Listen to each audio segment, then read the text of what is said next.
तो दोस्तों आज हम पढ़ेंगे न्यूट्रिशन इन ह्यूमन। ये हमारा बायोलॉजी का पार्ट 2 है, चैप्टर लाइफ प्रोसेस का पार्ट 2 है। इसमें हम लोग देखेंगे कि कैसे न्यूट्रिशन ह्यूमन में वर्क करता है, how the nutrition work in human body, in our body, in our human body nutrition कैसे वर्क करता है। तो सबसे पहले हम बेसिक से स्टार्ट करते हैं। तो सबसे पहले हम फूड को अपने माउथ में लेते हैं। माउथ में क्या होता है, हमारा हमारा जो पूरा फेस है उसमें माउथ प्रेजेंट रहता है, टीथ प्रेजेंट रहता है, टंग प्रेजेंट रहता है। तो माउथ में हमारा क्या होता है, माउथ से हम लोग फूड को इनटेक करते हैं, intake food with the help of mouth. तो आप लोग इसे नोट कर लीजिए, माउथ से हम लोग फूड को इनटेक करते हैं, तो इसलिए हमने कहा है माउथ इनटेक। फिर माउथ के बाद हमारा टीथ का काम आता है, दांत का काम आता है। माउथ माउथ के बाद हमारा टीथ का काम आता है। तो टीथ में क्या होता है, ग्राइंडिंग या फिर ब्रेकिंग द फूड। टीथ हमारा क्या करता है, जो फैट, जो मतलब कि फूड रहता है ना, उसको ब्रेक करने का काम करता है। Teeth helps to break the food. Teeth हमारा फूड को ब्रेक करने का काम करता है या फिर ग्राइंडिंग करने का काम करता है। फिर हमारा टंग का काम आता है। टंग हमारा क्या करता है, टंग हमारा करता है टेस्टिंग करता है फूड को या फिर रोलिंग द फूड। फूड को रोल करता है या फिर फूड को टेस्ट करता है, स्वाद चखता है फूड का। फिर जब होता है ना, जब ये सब काम हो जाता है तो हमारा फूड जो है ना ओसोफेगस में जाता है। ओसोफेगस क्या करता है, ओसोफेगस एक ऐसा हेल्प करता है फूड को स्टोमक तक पहुंचाने में मदद करता है। तो इसलिए चलिए हम पढ़ लेते हैं definition. Taking food from mouth to stomach by peristaltic movement. Peristaltic movement से हमारा ओसोफेगस फूड को टेक करता है माउथ से स्टोमक तक पहुंचाने के लिए, हमारा ओसोफेगस मदद करता है। तो ये हमारा ऑब्जेक्टिव बेस्ड क्वेश्चन बन सकता है कि which which human functions work to taking food from mouth to stomach by peristaltic movement. तो इसका जवाब होगा ओसोफेगस। तो इसका आंसर होगा ओसोफेगस। तो हम लोग फिर से रिपीट कर लेते हैं। माउथ हमारा फूड को इनटेक करने में मदद करता है। टीथ हमारा फूड को ब्रेक डाउन करने में मदद करता है। टंग हमारा फूड को टेस्टिंग करने में मदद करता है। फिर हमारा ओसोफेगस का काम आता है। ओसोफेगस क्या करता है, माउथ से फूड को लेता है, स्टोमक तक पहुंचाता है, peristaltic movement with the help of peristaltic movement. तो चलते हैं नेक्स्ट पेज की ओर। ये हमारा पार्ट 2 चलता है दोस्तों। पार्ट 2 अगर आप पार्ट 1 आप लोग को अगर चाहिए तो मैं डिस्क्रिप्शन में लिंक दे दूंगा, तो पार्ट 1 आप लोग देख लो, तभी आप लोग को पार्ट 2 समझ में आएगा। तो चलते हैं गाइस नेक्स्ट पेज की ओर। नेक्स्ट पेज में देखते हैं कि क्या होता है। तो हम आ चुके हैं नेक्स्ट पेज में। तो इसमें है सबसे पहला हमारा स्टोमक।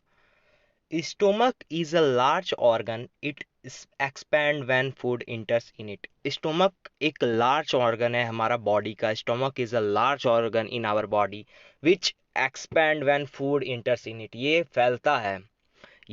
फैलता है जब फूड इसमें इंटर्स होता है, जब स्टोमक में फूड इंटर्स होता है ये एक्सपेंड करता है। तो दूसरा पॉइंट है हमारा, it release gastric juice such as SCL, pepsin and mucus. Stomach जो है ना हमारा, फूड को पचाने के लिए gastric many different kinds of gastric juice को प्रोड्यूस करता है, जो इस प्रकार है, एससीएल है, पेप्सिन है, म्यूकस है। अगर म्यूकस नहीं होता ना तो हमारा जीवन जो है ना पॉसिबल नहीं होता। तो कैसे नहीं होता, तो चलो गैस देखते हैं। तो आप लोग समझ गए ना स्टोमक क्या करता है। स्टोमक एक लार्ज ऑर्गन है हमारा बॉडी का, ये एक्सपेंड करता है, फैलता है जब फूड इसमें इंटर्स होता है। दूसरा पॉइंट है, it release gastric juice when food enters in it. जब फूड इंटर्स करता है तो ये गैस्ट्रिक जूस को रिलीज करता है, जो कि है HCl है, हाइड्रोक्लोरिक एसिड। हाइड्रोक्लोरिक एसिड जो है ना, आप लोग केमिस्ट्री में पढ़े होगे, बहुत खतरनाक एसिड होता है। फिर है पेप्सिन है, म्यूकस है। फिर वर्क क्या है, what is the work of HCl, pepsin and mucus. Work of HCl is makes medium acidic and kill the harmful bacteria present in the food। ये मीडियम जो होता है, जो फूड आता है ना, उसको एसिडिक बना देता है। एसिडिक बनाने से क्या होता है, what is the help by HCl to makes the medium acidic. ये इस टाइप का क्वेश्चन आ सकता है कि HCl जो एसिडिक बनाता है मीडियम को, उससे हम लोग को क्या मदद मिलता है। तो उससे हम लोग को मदद मिलता है क्या, कि हमारा फूड में जो हार्मफुल बैक्टीरिया प्रेजेंट, जरूरी नहीं है कि फूड हमारा 100% जो है ना प्योर हो, उसमें कहीं ना कहीं बैक्टीरिया प्रेजेंट होगा। तो उस बैक्टीरिया को मारने में मदद करता है हमारा HCl। फिर क्या होता है पेप्सिन। पेप्सिन क्या करता है, breaks down the protein into amino acid. Protein को जो है ना एमिनो एसिड में ब्रेक्स करने का हमारा पेप्सिन मदद करता है। हम आगे भी पढ़ेंगे ट्रिप्सिन के बारे में, उसका भी सेम फंक्शन है, लेकिन पहले हम लोग पेप्सिन पढ़ लेते हैं जो कि स्टोमक में प्रेजेंट रहता है, स्टोमक इसको रिलीज करता है। तो पेप्सिन क्या करता है, breaks down the protein into amino acid. Protein को तोड़ता है एमिनो एसिड में, ये हम पेप्सिन का हमारा मतलब मुख्य काम है। Its importance of pepsin, work of importance of pepsin. फिर हमारा आता है म्यूकस। म्यूकस क्या करता है, म्यूकस करता है protect inner lining of stomach by SCL. मैंने आप लोग को स्टार्टिंग में बोला था, अगर म्यूकस नहीं होता ना तो हमारा लाइफ जो है ना लाइफ पॉसिबल नहीं होता। क्यों नहीं होता, देखो दोस्तों मैं आपको समझाता हूँ। एससीएल हमारा होता है बहुत क्या बोलते हैं उसे, बहुत खराब एसिड होता है, मतलब बहुत हानिकारक या फिर बहुत डेंजरस एसिड होता है। ये हमारा पेट में मौजूद रहता है। फिर पेट में हमारा म्यूकस का एक लेयर मौजूद रहता है, स्टोमक के अराउंड म्यूकस का एक लेयर मौजूद रहता है। जब S C L gas acid produce होता है ना तो म्यूकस इससे हमें प्रोटेक्ट करता है। म्यूकस क्या करता है, प्रोटेक्ट करता है हम लोग को एस से। म्यूकस इनर लाइनिंग में प्रेजेंट रहता है स्टोमक का, जो प्रोटेक्ट कर देता है इनर लाइनिंग में। अगर म्यूकस नहीं होता हमारा लाइफ पॉसिबल नहीं होता। ये पॉइंट बहुत ज़रूरी है कि बहुत बार पूछा जा सकता है कि म्यूकस क्या मदद करता है, अगर म्यूकस प्रेजेंट नहीं होगा तो हमारा क्या होगा। If mucus is not present what happen in our life. तो ये हमारा हो चुका है।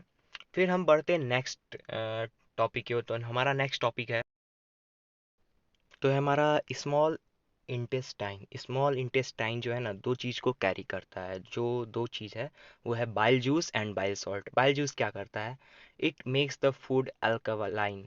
It makes the food alkaline, food को मतलब बेसिक में चेंज कर देता है। ज़्यादा इसका कुछ अच्छा फंक्शन नहीं है, लेकिन हाँ फंक्शन है जो हमें पढ़ना है।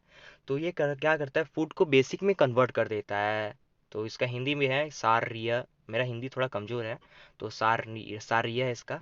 तो ये फूड को बेसिक में कन्वर्ट कर देता है। बाइल जूस और बाइल सॉल्ट प्रेजेंट होता है हमारा स्मॉल इंटेस्टाइन में। फिर बाइल सॉल्ट का फंक्शन क्या है, breaks the large fat globules, this it's called emulsification. Large fat globules, यहाँ पे आप राइट साइड में इमेज देख रहे होगे बॉटम में, कि एक बड़ा सा लार्ज फैट ग्लोब्यूल्स है, उसको जो तोड़ता है बाइल सॉल्ट, मतलब कि many different numbers of globules में जो तोड़ता है स्मॉल में, वही बाइल सॉल्ट का मेन फंक्शन रहता है।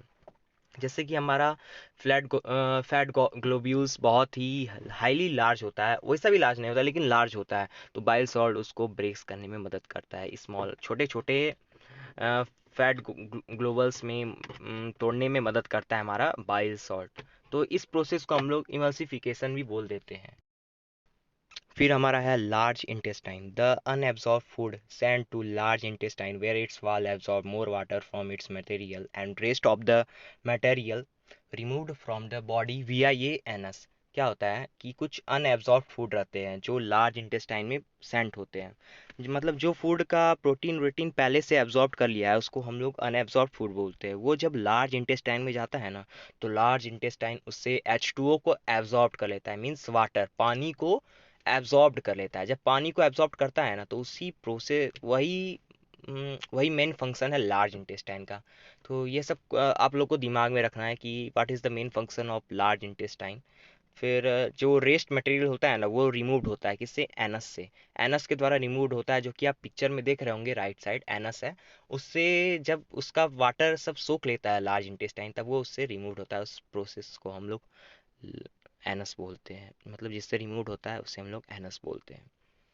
तो ये हमारा हो गया पार्ट 2 कंप्लीट। ये हमारा न्यूट्रिशन मतलब फुल्ली कंप्लीट हो गया है। लाइफ प्रोसेस पूरा कंप्लीट नहीं हुआ, न्यूट्रिशन हमारा कंप्लीट हुआ है। फिर हम लोग नेक्स्ट पार्ट में आएंगे रेस्पिरेशन में, कि रेस्पिरेशन क्या होता है, किस में होता है रेस्पिरेशन, प्लांट्स एनिमल्स दोनों में होता है। तो हम लोग नेक्स्ट पार्ट में आएंगे रेस्पिरेशन में, चलिए देखेंगे रेस्पिरेशन में क्या होता है। ठीक है दोस्तों, मिलते हैं नेक्स्ट वीडियो में, तब तक के लिए बाय बाय, टेक केयर। और जहां आप लोग को समझ नहीं आए, अगर आप लोग को इस चैप्टर का नोट्स चाहिए तो आप टेलीग्राम में ज़रूर ज्वाइन कर लें, उसका लिंक मैं डिस्क्रिप्शन में दे दूंगा। अगर आप लोग को इस चैप्टर समझ में नहीं आया है तो आप लोग कमेंट करिए, फिर मिलते हैं नेक्स्ट वीडियो में।